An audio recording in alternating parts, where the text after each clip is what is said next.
Hey you guys, Eddie of Fliptronics. I'm going to be doing a spec comparison with the Samsung Galaxy S5 and the Apple iPhone 5. So while the Galaxy S5 has not been released yet, it's set to release in 2014 of April this year. The iPhone 5 has been out for, around 2 years now. So there's going to be an age difference here, obviously.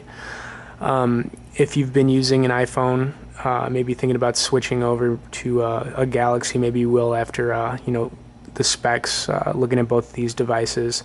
Anyways, the first thing I want to talk about was the body and design of both phones. Obviously, the iPhone 5 has a metal backing to it with a glass front, and the Galaxy S5 this time around is going to have a glass front, but the back to this phone they're calling polycarbonate, which is probably just a fancier word for plastic-ish, just like the Galaxy S4 had, but it's going to feel a bit different, so a little bit nicer there.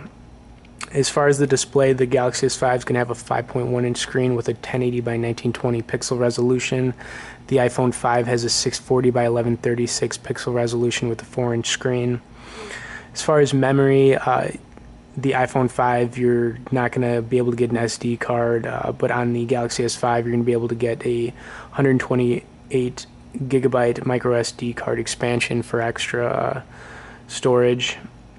As far as the cameras on here, there's going to be a huge difference in quality. The Galaxy S5 is going to have a 16 megapixel back camera on it.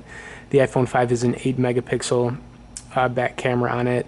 The front-facing camera on the Galaxy S5 is going to be 2 megapixels, and you get the 1.2 megapixel on the iPhone 5. So camera-wise, you're going to get much better pictures and video on the Galaxy S5. And as far as the actual processors on both, the iPhone 5 had the Apple A6 1.3 gigahertz dual-core processor. The Galaxy S5 is going to have a quad-core 2.5 gigahertz processor on it, so we're talking much faster speeds for just about anything on the Galaxy S5. As far as battery life, the battery life on the Galaxy S5 is going to have a 2800 mAh battery that is going to be removable, which is going to give you about 21 hours talk time. And then you've got the non-removable 1440 mAh battery, which gives you like 8 to 10 hours talk time on the on the iPhone 5. So, to be fair, obviously the iPhone 5 has been out for like 2 years now, but, maybe coming up this year, you might be thinking about moving over to a Galaxy with the Galaxy S5. Anyways, guys, definitely thanks for watching this spec comparison. I'll probably be doing some more on the Galaxy S5, so stay tuned for more and be sure to subscribe to our channel.